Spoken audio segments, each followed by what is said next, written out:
Dicen que una mujer puede soportar cosas que nadie imagina, pero ninguna de nosotras está preparada para descubrir que la persona que amas, la misma por la que diste todo, te traicionó en tu propia casa, en tu propio espacio, en tu propio hogar. Y a veces, esa traición no viene de alguien inesperado, sino de quien prometió amarte y cuidarte mientras tú estabas allá afuera, arriesgando tu vida. Si eres mujer, sabes lo que pesa confiar en alguien y creer que tu hogar está en buenas manos, hasta que un día te das cuenta de que todo era mentira. Hola, mi nombre es María Valverde. Tengo 34 años. Soy oficial de la Marina. Y hoy te voy a contar algo que jamás pensé decir en voz alta. La historia de cómo mi esposo me engañó con la sirvienta de mi casa, mientras yo estaba en una misión militar. Te prometo que lo que vas a escuchar no es fácil, pero sí es real. Y si tú alguna vez has sentido que te rompieron el alma, quiero que sepas que no estás sola. Antes de seguir con mi historia, quiero que le des un like a este video y coméntame de qué país está llegando mi historia. Me gustaría leer tu comentario. Ahora sí, continuamos. Mi historia empieza hace 2 años, cuando recibí una orden de despliegue de emergencia. Teníamos que movernos a una zona complicada, donde la situación podía cambiar de un segundo a otro. Recuerdo ese día tan claro como si estuviera pasando ahora mismo. Yo, recogiendo mis cosas rápido. Mi esposo, ayudándome a cerrar la mochila mientras me repetía que me amaba, que me esperaría, que cuidaría la casa y que todo estaría bien. Y yo le creí. Le creí porque era mi esposo, porque era el hombre con el que dije sí, porque era el hombre con el que construí un hogar. En esa época, teníamos trabajando en casa a una chica llamada Luciana, que había llegado recomendada como una empleada de confianza.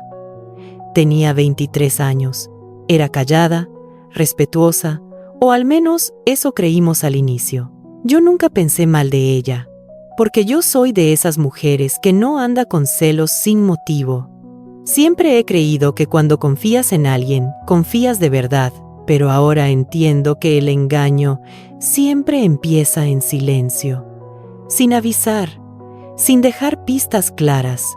Yo salí a la misión con la cabeza en lo que debía hacer: proteger, servir, cumplir con mi deber. No tenía espacio para dudas, para miedos, para pensar en problemas del hogar. Pero mientras yo estaba allá afuera, con el sol quemándome la piel, con la arena pegándose a mi uniforme, con el cansancio comiéndome los huesos, en mi casa, la persona que debía respetar mi ausencia estaba tirando por la borda todo lo que habíamos construido. Los primeros meses no noté nada extraño. Él me escribía mensajes bonitos, me mandaba fotos con nuestro perro, me decía que me extrañaba. Pero había algo raro que yo no lograba identificar, algo en su tono, en la forma en que respondía. No era él, había algo que me hacía sentir un hueco en el pecho cada vez que hablábamos. Cuando una mujer intuye, no se equivoca, aunque no tenga pruebas todavía, pero yo seguí enfocada en mi misión, porque no podía hacer otra cosa.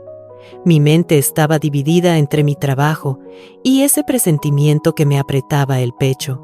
A veces, en las noches, mientras dormíamos en carpas improvisadas, yo pensaba en cuando regresé a casa después de aquel permiso inesperado. Todavía llevaba conmigo el olor a sal, a metal y a uniforme mojado. Estaba cansada, confundida y con esa sensación rara de que algo no encajaba. Lo primero que noté al abrir la puerta fue el silencio. Ese silencio pesado que no es de paz, sino de algo que se esconde. Y aunque yo aún no sabía nada, mi cuerpo sí lo sabía.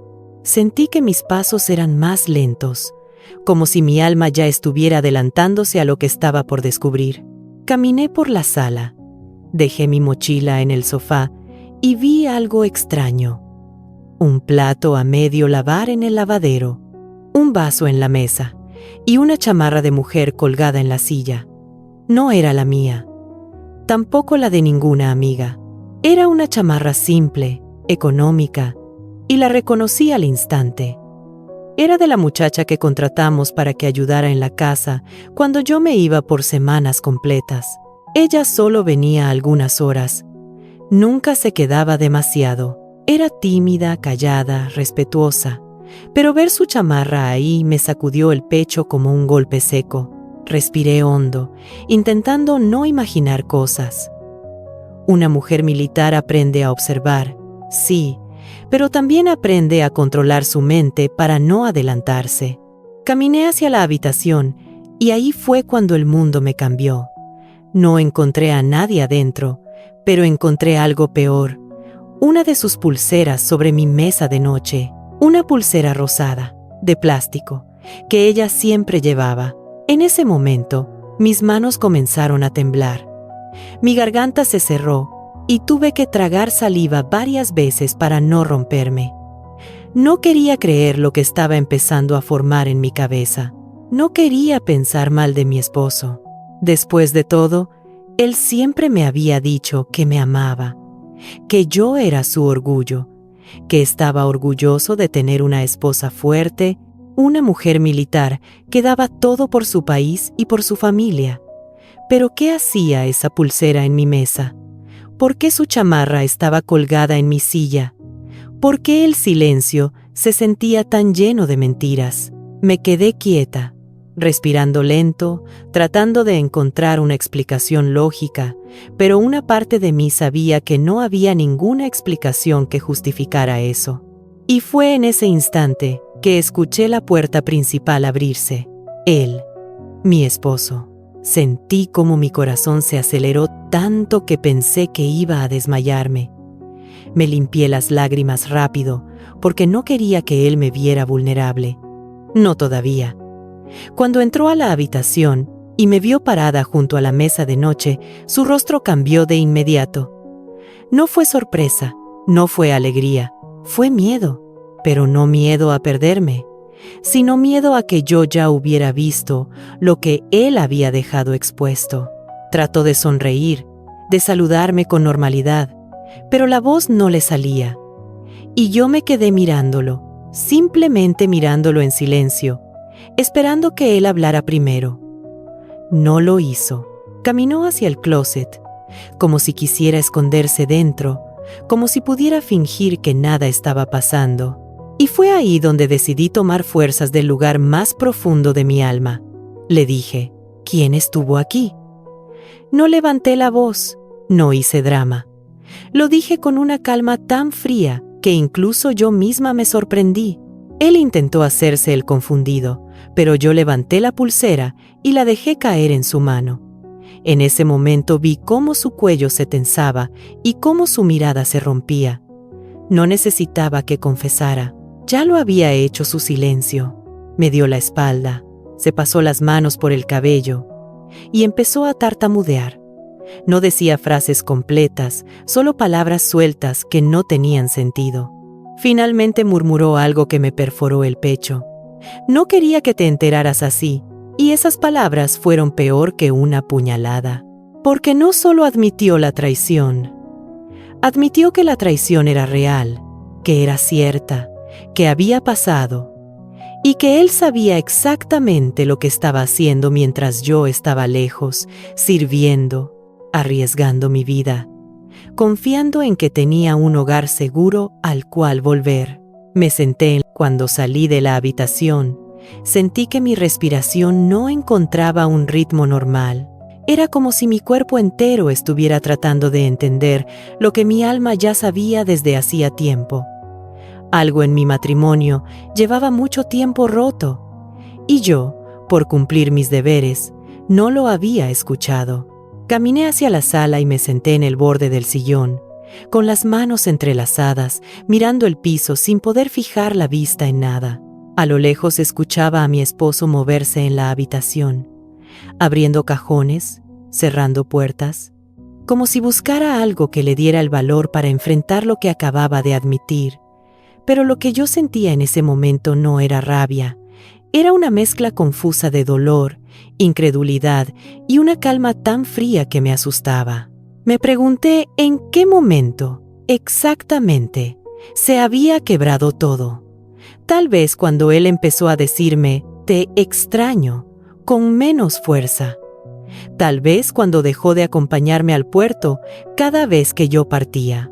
O quizá cuando yo, siendo mujer militar, puse prioridad en mis misiones sin imaginar que él llenaría mi ausencia con otra persona. Sentí una punzada en el pecho porque no era solo la traición, era la forma silenciosa en que lo hizo, sin un gesto, sin un aviso, sin un intento de hablar. Y lo peor era que lo había hecho con alguien que pisaba mi casa, que veía mis fotos, que hacía mi comida, que doblaba mis sábanas. Escuché sus pasos acercándose y me preparé, aunque no sabía para qué. Se sentó frente a mí, pero dejó un espacio enorme entre nosotros, como si él también sintiera que ya no tenía derecho a sentarse cerca. Su respiración estaba cortada, y cada vez que abría la boca parecía que las palabras le pesaban toneladas. No lo miré directamente. No tenía energía para sostener su mirada. Solo observaba sus manos, que no dejaban de temblar. Él intentó decir que todo había sido un error, que estaba confundido, que se sintió solo mientras yo estaba en misión, que nunca quiso lastimarme. Pero cada una de esas excusas caía al suelo como piedras. Porque una mujer puede perdonar 1000 cosas, pero no puede perdonarse a sí misma por haber confiado en quien sabía esconder algo así. Lo dejé hablar sin interrumpirlo, sin gritar, sin reclamar. A veces el silencio duele más que un grito, y creo que él lo sabía. Cuando terminó, hizo algo que me rompió aún más. Empezó a llorar. Lloraba como si fuera la víctima, como si él hubiera sido traicionado, como si lo que estaba viviendo no fuera producto de sus propias decisiones. Y aunque una parte de mí quería pararse e irse, otra parte se quedó inmóvil, tratando de entender si todavía quedaba algo que rescatar o si todo ya estaba muerto. Me levanté y caminé hacia la ventana. Afuera, la tarde caía lenta, pintando el cielo con un color que parecía triste también. Miré hacia la calle vacía y pensé en cuántas mujeres militares habrán vivido algo parecido, cuántas habrán regresado de misiones difíciles para encontrar que su hogar ya no era hogar. Sentí un nudo en la garganta y por un momento me pregunté si mi vida hubiera sido distinta si no hubiera elegido esta carrera, si hubiera estado más presente, si hubiera notado antes las señales. Pero luego recordé algo importante.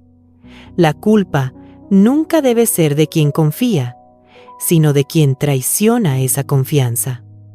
Cerré los ojos y respiré hondo, como nos enseñan en los entrenamientos para recuperar el control. Y en ese instante sentí algo que no esperaba. Un pequeño rayo de fuerza interior, como si mi corazón estuviera tratando de levantarse dentro del dolor. Me giré hacia él y le pregunté algo que llevaba ardiendo en mi mente desde que vi la pulsera. ¿La quieres? Él se quedó helado. No respondió inmediatamente. Evitó mi mirada. Luego la buscó y finalmente negó con la cabeza. Pero la negación no fue firme. Fue débil, insegura, llena de dudas.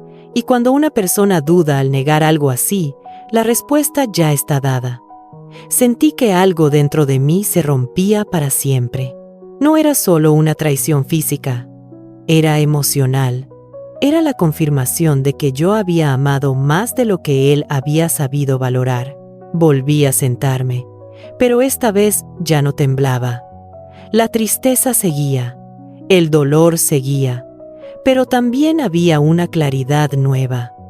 Entendí que lo que venía después. Cuando terminé de sentarme nuevamente frente a él, sentí que la distancia entre nosotros no era solo física. Era una distancia emocional que ya nadie podía cruzar. Él seguía allí, con la mirada perdida, como si esperara que yo le dijera qué debía hacer. como si todavía dependiera de mí para darle dirección a algo que él mismo había roto.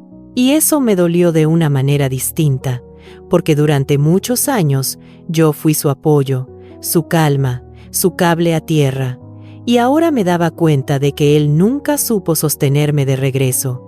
Recordé tantas noches donde yo regresaba cansada de entrenamientos, de jornadas largas, de misiones intensas, y aún así encontraba la fuerza para escucharlo, para alentarlo, para hacerlo sentir importante, mientras que él, en mi ausencia, había elegido llenar el vacío con alguien que nunca sintió lo que yo sentí por él. Y esa realidad, por más cruda que fuera, me cayó encima como una verdad que ya no podía seguir ignorando. Él se levantó despacio y caminó hacia mí como si buscara abrazarme, pero me moví antes de que pudiera tocarme. No quería su abrazo, no quería su consuelo, no quería que intentara reparar lo que sabía que ya no tenía arreglo. Él se quedó allí, con los brazos casi extendidos, como si ese gesto lo dejara expuesto, vulnerable, débil, y quizás por primera vez lo vi tal como era, un hombre incapaz de enfrentar sus propios errores sin esperar que yo los solucionara. Me pidió que habláramos, que no tomara decisiones impulsivas, que no dejara que una situación momentánea destruyera todo. Y esa palabra, momentánea, me atravesó como un cuchillo, porque para él quizá lo fue, pero para mí era la destrucción de todo lo que habíamos construido.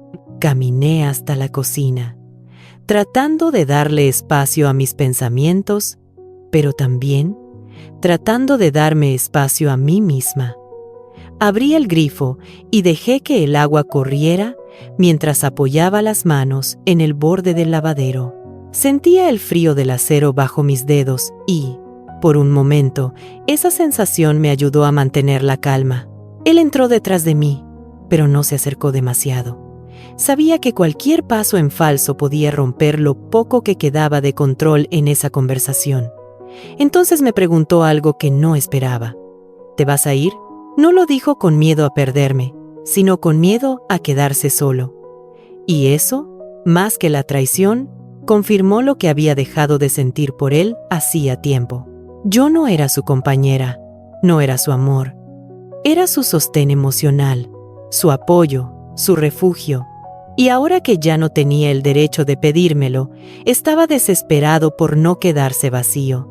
Le dije que no podía responder eso aún, que necesitaba pensar, pero que lo que sí sabía era que la confianza ya no existía. Él se apoyó en el marco de la puerta, encogiéndose como si el peso de mis palabras le cayera encima. Por un instante pensé en cómo serían los próximos días. Silencios incómodos, miradas evitadas, conversaciones tensas. O tal vez la distancia crecería tan rápido que se volvería imposible seguir en la misma casa. Y mientras pensaba en eso, escuché el sonido del celular. Era un mensaje. Él lo vio, se tensó y giró el teléfono para que yo no viera la pantalla.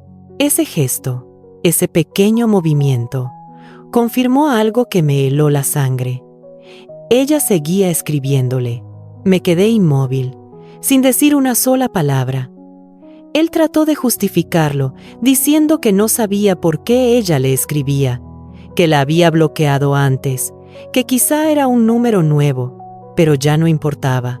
Porque una persona que de verdad quiere arreglar algo, elimina todo lazo con la causa del daño, y él ni siquiera podía hacer eso. Cuando terminé de decirle que yo iba a estar bien con él o sin él, sentí una calma extraña recorriéndome el cuerpo, como si después de tanto cargar emociones pesadas, por fin lograra soltar algo que llevaba demasiado tiempo guardado. Él me miró confundido, como si no esperara escuchar una frase tan firme justo en un momento como ese.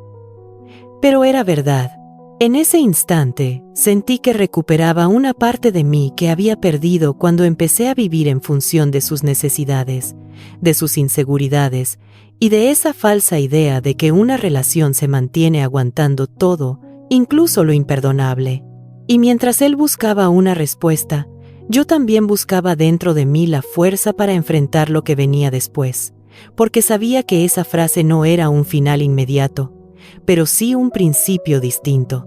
Él se acercó y me pidió que no me fuera, que no lo dejara solo con su error, que él podía cambiar, que todavía podíamos salvar lo nuestro. Pero sus palabras ya no tenían el mismo peso. No era que yo fuera incapaz de perdonar, era que el daño había llegado a un punto donde ya no era cuestión de perdón, sino de dignidad. Me quedé escuchándolo mientras intentaba justificar sus decisiones, contándome que se sintió descuidado, que se sintió solo, que necesitaba cariño, como si yo no hubiera pasado noches enteras extrañándolo mientras estaba desplazada lejos de casa, cumpliendo mis misiones. O como si la soledad del uniforme, del deber, del servicio, no golpeara el doble a quienes damos todo sin pedir nada a cambio. Lo escuché sin interrumpirlo, porque parte de sanar también es entender la verdad completa, incluso cuando duele. Después de un rato, cuando se quedó sin palabras, le dije que necesitaba algo que quizá él no esperaba: espacio. Le dije que no le estaba diciendo que lo odiaba, ni que quería que desapareciera, pero sí que necesitaba ese tiempo para reconstruirme sin tenerlo respirándome encima. Él bajó la mirada, como si esa palabra, espacio, fuera una sentencia final. Pero yo no quería que lo fuera. Quería que fuera un camino hacia una claridad que él y yo necesitábamos. Le expliqué que cuando una mujer es traicionada en su propia casa, en su propio matrimonio, en su propia confianza, algo dentro de ella se quiebra, y que recomponer esa parte requiere silencio, requiere distancia, requiere volver a escuchar su propia voz sin ruidos ajenos. Me escuchó con los ojos brillosos, pero yo sabía que no lloraba por mí, sino por el miedo a perder lo que nunca cuidó. Esa noche dormimos en cuartos separados. Me quedé pensando en cómo había cambiado todo tan rápido, en cómo el amor puede transformarse en cansancio, en cómo la estabilidad puede romperse por decisiones que pudieron evitarse. Mientras miraba el techo, me di cuenta de algo que nunca había querido admitir. Yo llevaba demasiado tiempo sosteniendo una relación que él ya había dejado caer, solo que ahora la caída era evidente, innegable, dolorosamente visible.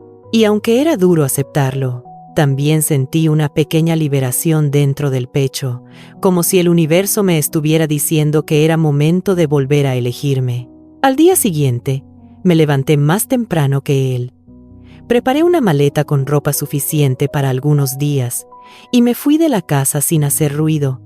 No quería una despedida dramática ni una escena emocional. Necesitaba irme en paz, con un corazón aún herido pero firme, sin gritos, sin reproches, sin palabras sobrantes. Me quedé en un hospedaje pequeño cerca de la base. Un lugar sencillo pero tranquilo, donde pude sentarme a pensar en todo lo que había vivido y en todo lo que aún tenía por delante. Y ahí, sentada en una cama sencilla, mirando la pared blanca, me pregunté algo que nunca me había preguntado antes. ¿Cuándo fue la última vez que pensé en mí, antes que en alguien más? Ese momento fue como un espejo puesto frente a mi alma. Entendí que yo merecía amor, pero también merecía respeto, claridad, verdad, estabilidad y lealtad. Entendí que no podía seguir entregándome por completo a alguien que solo me daba pedazos. Entendí que mi historia, aunque estuviera marcada por una traición, también podía ser una historia de renacimiento. Y por primera vez, en mucho tiempo,